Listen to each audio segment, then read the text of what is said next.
If your brand belongs in the heart of the yachting world, this is where it happens. Yachting International Radio reaches over 1 million yachting professionals and enthusiasts every month, with 77 million impressions, 220,000 social followers, and 74,000 podcast subscribers. Our hosts are insiders, crew, captains, CEOs, trusted voices shaping the industry. This is targeted, high-impact advertising in a luxury niche. Visit yachtinginternationalradio.com/advertise. Your audience is already listening. Good morning, afternoon, evening, folks. It's Captain Liam here. Got the pleasure of speaking to Captain James Battey here from the Yacht Workers Council, by crew, for crew, the premium platform for yacht crew networking, career management, and insights. Thousands of crew are going to be joining. It's coming up this 2026. Welcome to the Captain's Chat, Captain.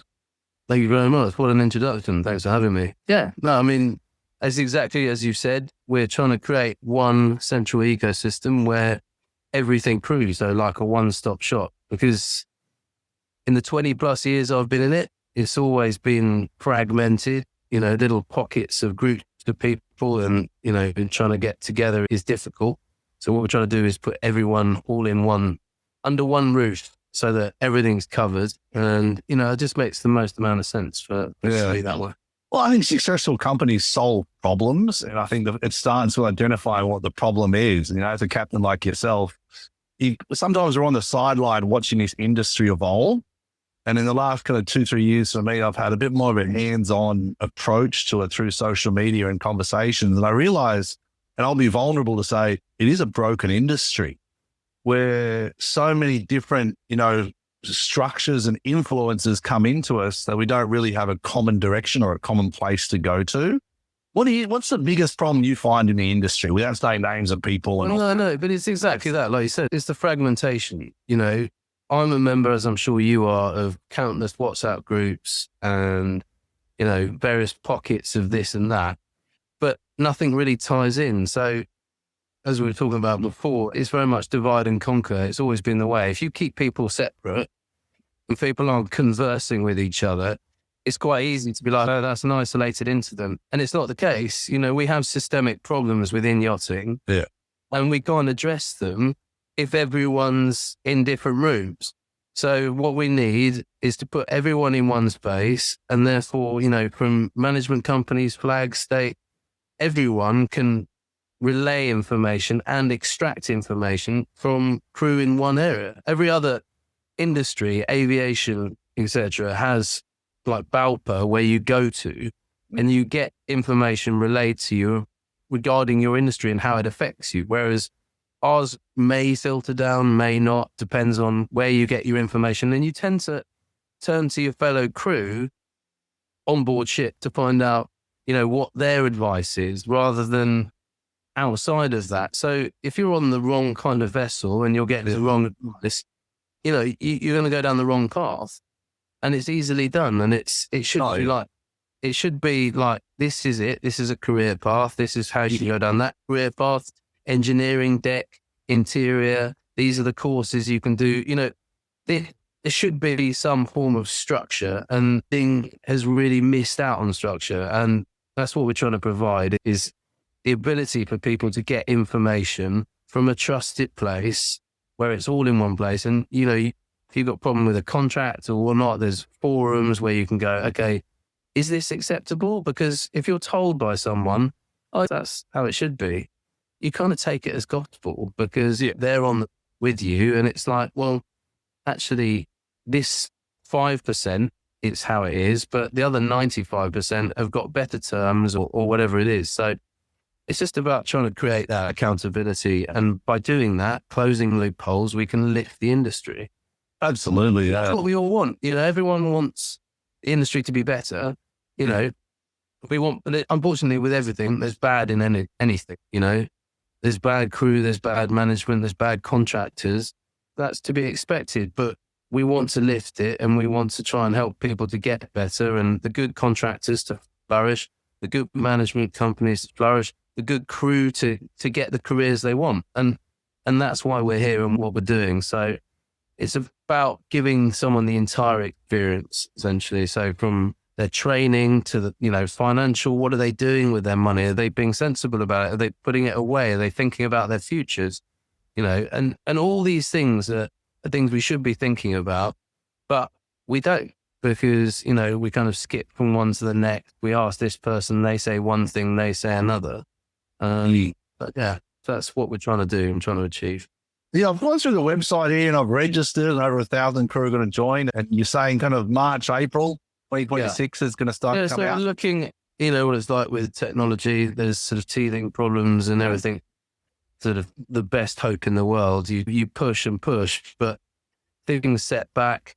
And, we're talking with various other partners who are coming on board and integrating everything. Because like I say, we want to have one place where you can get access to all the information on everything from training to career advice to mental health to counselling to everything in one stop. Yeah, let's run through those, because you've got documents and career, legal history, training resources, mental health, pension investment, department forums, which is the one I'm kind of excited about, because I do love, building a standard by quality of information, data-driven information, work logs, contractors, industry review, marketplace, itinerary systems, and crew discovery. What's your little passion project in this? We both talked about having kids that are kind of getting into teens, and that's why I'm kind of trying to give back. So my parents always taught me to leave somewhere better than I found it. And that's what I want to do within yachting, is sort of a legacy of making it better. And my son, who's 14 now, was showing an interest in like, I'd be quite interested in getting into yachting.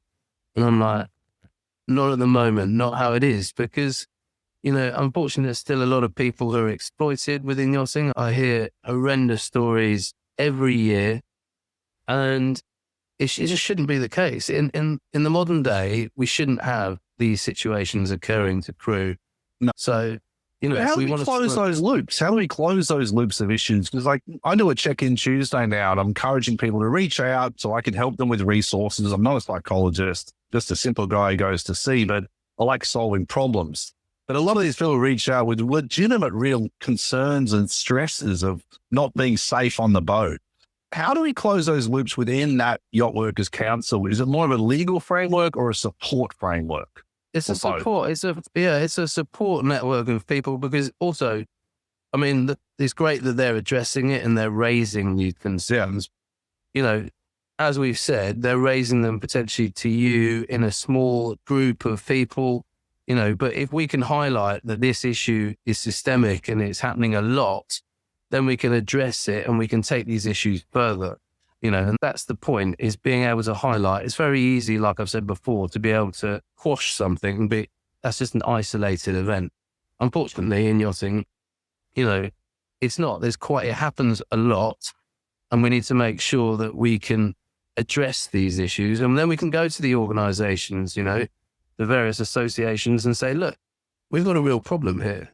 We need to address this. And we feel that the way this can be addressed is by sharpening up on contracts. Things like the Seafarer Employment Agreement, it very much depends on who's giving you your Seafarer Employment Agreement as to what terms are in it. There's no, your yacht crew, these are standard terms. Right. And it can all be interpreted by, the amount of times I've given people their contract and they've gone straight to the back page, signed it, they've gone there, and I'm like, have you even read it?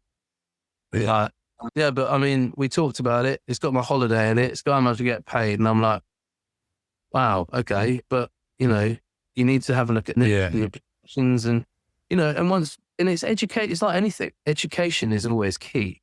If you're educated as to what support you get or more importantly, what you don't get, then you know what you're letting yourself in for. And the problem is, I think a lot of people come into yachting because they see below deck or whatever, or they have an idea of what the life is that they're stepping into. And it's completely contrary to what they thought. Yeah. And then they're like, and they freak out. And it's like, oh my God, I had no idea it was going to be like this. And I can't believe it. And this has just got to be the norm. And it's like, well, actually, it might not be. But you're not going to look any different. And what they do is they get burned. And then understandably, they leave the industry. Now, that person might have been an amazing crew member, but but we'll never know. Yeah. Yeah. I have this vision. Like I watch the Premier League. You watch football in Wales. Which team do you support?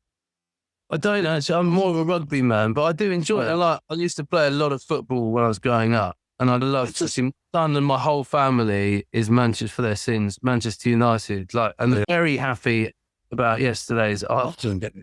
But last 2 weeks, Man City and Arsenal. No, exactly. They're on fire at the moment, which I'm being told regularly by all of his. I'm sure you will. But the reason I bring it up, whether it's rugby or cricket, whatever sport, is yachting should be a team-based environment. And I think that's where captains like yourself who are good leaders, I think we look at it like that. How do we build a good team? And it starts with kind of breaking down some of these hierarchical structures. Because when I employ a deckhand, I'm like, okay, you may think you're at the bottom rung, but I'm not employing you as someone at the bottom rung. I'm employing you as a professional to fill a role under this agreement. And this is what I'm expecting from you. In order for you to develop, you need to do this and this. And let's review that. But I think too many people, because of the privacy of yachting, I'm not sure if this resonates with you, because of the privacy of yachting, everyone kind of keeps their own That's zone. another thing that you can tweak things. You can be like, oh, well, we can't really tell you that because it's privacy and you're not really allowed to. Then it's just like you kind of angel pick the bits that you want to tell someone and that's not really for you. No, you don't get to see that. And it's like, no, well, that actually is going to come around and bite you in the arse if you have that approach. Like respect is really important and loyalty on board ship. When you can kind of step up in order to be like, no, thank you. I've been a charter captain for, crikey, a long time. I mean, I've only ever really been on one private boat and I was on there for 2 years. So I'm in 18 years of charter. And, people can have too much to drink and party. Yeah. And I've had situations where I've heard someone shouting at one of my stewards and I've gone downstairs and I've been like, right, Lika, you leave. And I'm like, just so you're aware, you don't shout at my crew. If you've got a problem, I'm the captain, you come and shout at me. And I decide as to whether I, talk to my crew about whatever it is that you've raised. Yeah. And you have to be that, but not like, okay, well, I'm not getting involved in that. There's obviously, it's like, no. And the respect is earned. I look out for my crew and it's really important that I look after them because they look after me and they look after the vessel and everything kind of works because of that. But if you don't have that, where you're like, well, I'm not getting involved in that. That's their problem. They can sort it out. Yeah. It festers and then it becomes quite toxic. And this is a great insight into leadership and Captains 101 as charter brokers. We're talking about the Yacht Workers Council, but what the tips you're giving, captains and industry leaders is you've got to build these teams, correct? Yeah, completely. And support them.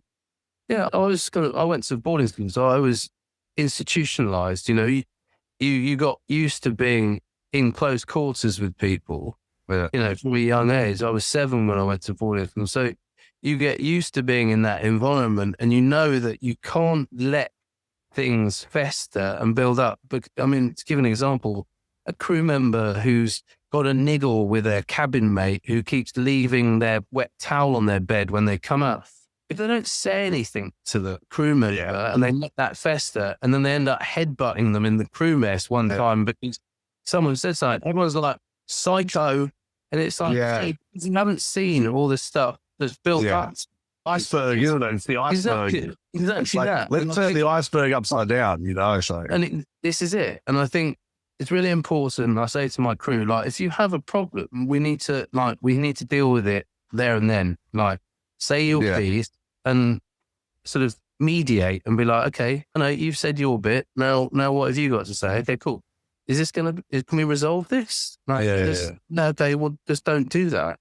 It's not cool. You wouldn't want it to put his wet towel on your bed. So understandably, don't do it to him. And these things can get worked out. It's just when they don't get worked out initially that they suddenly snowball and then it all blows up and it's just catastrophic. Yeah. I mean, to me, it all starts with crew. Like we talked about industry. You've got brokers and builders and all the rest of it. What we talked about before was you could have the best scenery, the best feel, but if you have bad food, the guests aren't going to enjoy it. Exactly that. And crewmate, it's the same as anything. You go into a restaurant, you could be eating the most amazing food in the world, but if someone slaps a plate down and goes, there you go, you're going to be like, wow, okay, thanks. Do you know what I mean? It's that's what you're going to remember. You're not going to go, wow, this is the most exquisite food I've ever tasted. You're going to be like, the waiter or waitress was giving me so much attitude. It's a joke. That's your takeaway. So the experience is really made by the crew. I'm incredibly fortunate. I work for an amazing owner. I have wicked crew, and it's very much like a family.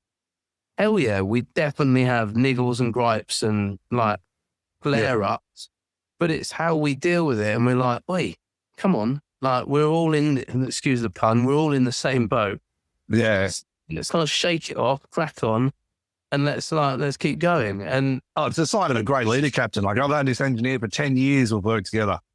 And, I think when people join the boat, they must be like, did they actually get on or not get on? And I'm like, over 10 years, him and I have probably fired, resigned, we should have between each other 3 different boats a lot of times, but we always work through it because we have this rule, just say the truth. What's on your mind? I always have a saying, you can't argue the truth. Yeah. And that's, like, I had a day worker once, and he was an American lad, and he turned up at LMC, and he turned up at lunchtime. He was like, James, God, man, I'm sorry. And I was like, what's going on? Like, you're 4 hours late. He's like, I went out, I got really drunk last night. He's like, you don't have to pay me. I'll work the day, you don't have to pay me. And I went, no. I said, I will. I'll pay you the afternoon. Yeah. I said, but I respect, like, I can't argue this. You told me, if you told me that there was a bus and you got stuck on this and then you ended up there, and then later on I find out that you actually hammered, then I've lost all respect for you. Whereas actually, now I respect you because you told me the truth. Yeah. That's what I do enjoy about yachting. Makes mistakes. We all make mistakes. I've made plenty, and it's how you deal with those. You either hide from them and it will come out. Like, it always comes out. Oh, 100%. That's what I tell the crew. I said, I'm going to try not to judge you for 3 months. So our first review's in 3 months. In that time, the truth will come out, who you are as a person. So you may as well start off with as much honesty as possible, because boats do that little petri dish effect of small cabins, small environment, high stress situation, and high standards. Back to the Yacht Workers. This is a great conversation, more about leadership than anything, but back to the Yacht Workers Council. So it's a combination. It's not just yourself. It's you're getting a network of companies together that can help you with either mental health, for example, legal advice. Is that correct? Yeah, exactly. Yeah, no, I mean, I definitely am not the jack of all those trades. So, like, basically what I'm doing is putting everyone together and then creating this one ecosystem where people have access to everything they need in order to have a good career within yachting. And it's kind of, from that aspect, there's the guys that are looking after the digital sea service in terms of what will be work logs under that tab, so that, I mean, their system's fantastic. And you've got... They're good young guys, eh? And they're awesome. Do you know what I mean? But this is what I love, and I love good business. And it just makes... But putting everyone under one roof allows people to go, okay, cool, I can get everything I need here. It's the way it should be. You want somewhere where you can go and be like, okay, cool, I can take care of my sea time, my mental health, my fitness, if I want to get into some new training. There's a network, so that in terms of you can see discovery, who's around, and be like, okay, cool. Oh my God, these guys are in this port, like a notice board to be able to go, hey, we're all having a crew barbecue this evening on the Waikiki in Antibes. Bring some drinks and we're going to be over. It starts at 8. All this stuff they're not necessarily aware of. Suddenly, by bringing people in, then can discuss things that are going on if need be, or just have a damn good time, and that's what you want. Is to create that environment where you feel protected, you feel looked after, and it's only going to enhance the industry, because when people feel like that, they're attracted to that, because it's something positive. Yeah. And that's what we want to do, because I feel at the moment, unfortunately, yachting is on the decline in terms of the caliber of people, because we don't support and we don't look after the crew, and therefore when they've been in it for a year, I've lost some really good people over the years who are great personalities, amazing work ethic, And they're just like, you know what? It's not, the sacrifice isn't worth it. It's just not worth it. I mean, firsthand, I'll tell you, I have to reduce the crew by 50% on the current program in October. And these are people I've known for 18 years. I've known that chef. And I had to turn around and say to them, well, okay, times are changing here, and the vessel's winterizing and the owner's transitioning. And for me, I'm heartbroken by doing that, So, it's people's livelihoods. And people's livelihood. Yeah. And you just basically going, oh yeah. And I've had it before, people reneging, having a full time. And I worked with one company who were doing the employment contracts, and they even are an amazing company because they had the kind of nous to say, you know what, we can't represent your boat anymore because the contracts that people were signing, basically permanent contracts, were then being renegotiated to like, oh, it's just a seasonal contract. And they were like, you know what, we're not doing it. And I've got a lot of respect for that because that lifts the standard. Oh, 100%. And really good to see that happening. And that means that people have got ethics, and it's so important to have, some form of ethic behind you as to what you do and how you operate. Well, that's why I go back to the Premier League. My vision is almost like, sorry to interrupt you there, Cab, but it's like, that's why I go back to any team sports, there's transparency, and you see a good player, and then a good player aligns with other good players that get good results. And I don't see that in also, look, you come to sport, and we were talking about it the other day, actually, amongst some friends of mine. Sport is one of those things where it doesn't necessarily have to be all the best players on the pitch, because actually that's probably the worst. But everyone has their part to play. Yeah. We used to have it at school. We had obviously 120 lads in 1 year, and then the best, you get the A's, B's and C's. But then also you had a house team where you'd get some people, like a guy I used to play with, Andrew Harvey. He had no interest in sport whatsoever, but we all kind of assisted him and were like, come on, Andy. And we kind of roared him on because we needed him to perform and be part of that team, because we needed to take on and beat other people. And it really gets that kind of camaraderie together and that's what a yacht crew is. Like, everyone's got their own sort of skill set. Yeah. You don't too many of the same 100%. Because then it's chaos. The same personality. It's like, whoa. And then too many of opposite personalities, like, whoa. And then you've got that kind of blended mix. I like to describe it as like trying to spin loads of different plates, because it is. Find yourself going, whoa, please, trying to keep them going. Yeah. It's funny. I'm always like, okay, the engineer, I want you to be grumpy. That's your role. That's who you are. Chef, I need you to be artistic. Everyone's got their different personalities, and they need to double down their personalities to get their results in their departments. But the way I look at it is, okay, crew, we've got a charter, it's 7 days or whatever it is. I need you to peak on this day, on day 3 or 4. I need you to be at a certain standard. Off charter, we can tone it down a bit, but we need to understand our common goals. And at the end, we're going to have the uncomfortable conversations. What went wrong as much as what went right. Well, this is it. And a debrief, and again, like I said, is accountability. Yeah. That's all it is. And by creating accountability, you raise standards, because you're like, okay, well, where did it go? What do you feel you could have done better? Well, I suppose I could have done this. I wish I hadn't have done that. I went to go and meet the guest. He said over there, but I thought he meant over there. And then I picked with there, and then he was standing away. He didn't look very happy. And it's like, it happens, Yeah. Incidents happen, and it's how you address it. And you're like, then at least you can go, so I wanted to apologize as the mix up in terms of the pickup location. Steve didn't know that it was there. He thought you meant over the other place, and I'm really sorry that happened. It's, you can address and just like, I won't say anything about it because I hope it disappears. It's like, it's much better to kind of deal with it, apologize, and kind of go, and so that, they know as well that it's been discussed. So the goal is to create a better standard. The Yacht Workers Council is a community, a building of, like you're saying, a platform where a yacht crew can network to increase the standard of yachting for our clients. Completely, 100%, because how's it not being done? That's the question. How's it not being done? Because I think it's brilliant. I mean, this is it. But it's like, happy crew is happy boat. Happy boat is happy owner. It's like this. I mean, it's a simple science, really. We know it. We just don't know how to get to it, and we all have our own approaches. Where I think if we do combine, like you're saying, I'm very excited about that forum because I only know what I know as a captain. I'm on my own world a lot. I've got owners, brokers, crew, and the vessel. That's the way I look at it. And very rarely do I get to reach out to other captains like yourself and hear your stories of success and failure to be better myself.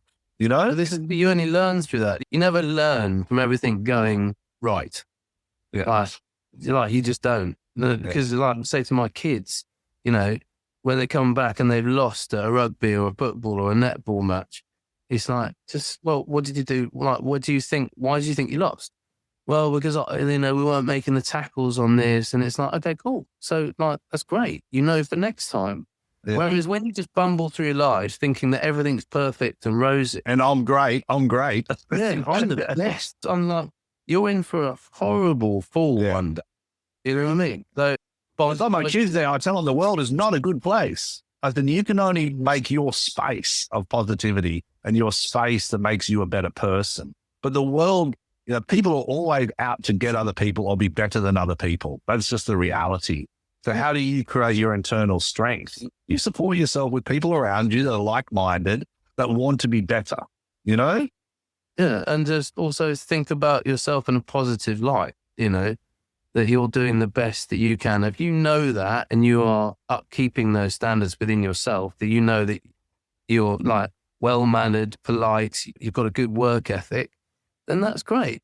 And I always used to say when I started and I was a day worker, and I wrote an article today about it, because I want good people to come into this industry and I want those people to know like certain things, little telltales that you can kind of go, all right, well, I won't go and approach that boat because they haven't got covers on and it looks like they're a guest. That's not like, there's going to be no day there. Do you know what I mean? And if there is, there'll be someone standing on the quay looking for a day worker. They're not going to expect you to approach. Do you know what I mean? They're like, look, if day work, we need someone because we have a spillage in the engine room. We need someone to bitch or whatever. Absolutely, yeah.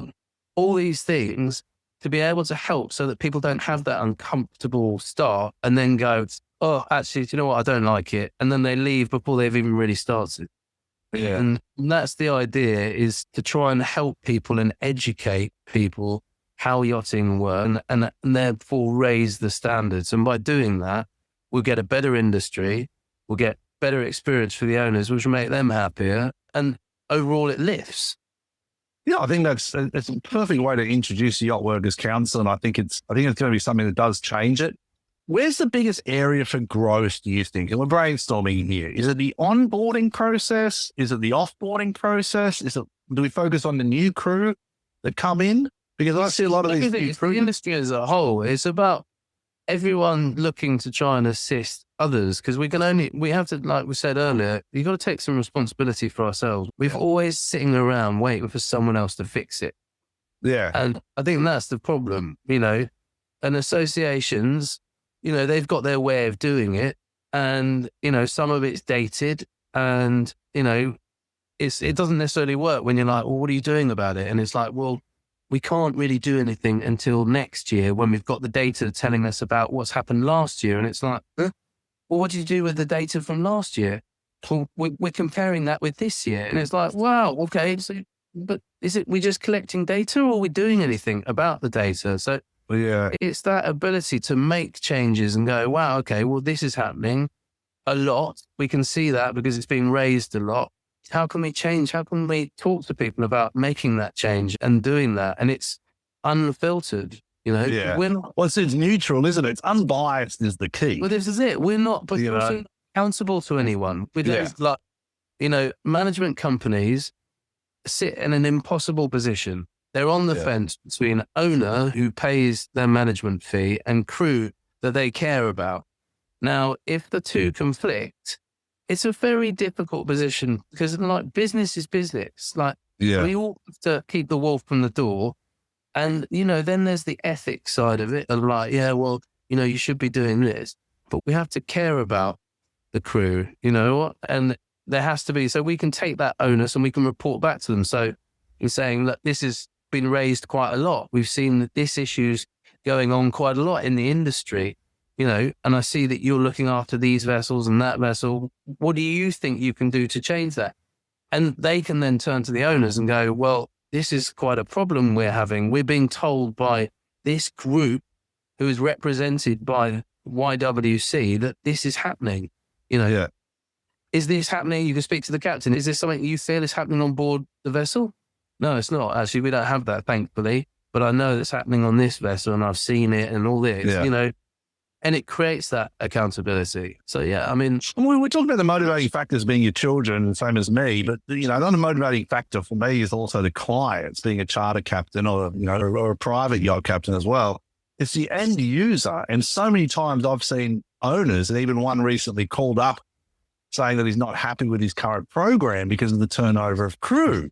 You know, can I help? And I'm like, that's an interesting question. I spoke to the captain. what a compliment to you. That's awesome. I mean, to get that phone call, I'm very lucky. I work for an amazing owner and I've got amazing crew and I've brought them with me for my previous boat. We have a great relationship. But that is so important. And you can feel that when you're on a boat where you've got happy crew, you know, it lifts the whole program. It's really important to wear a smile. Like everyone has issues going on in their lives. Like, you know, we all have them, you know, whatever they are.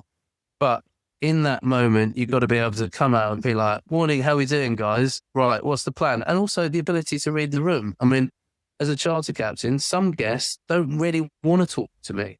No. So I gauge that when I meet them as to what kind of person they are. They might start to open out and be like, hey, captain, I want to do this or whatever.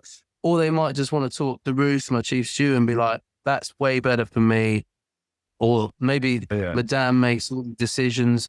You know, you work out.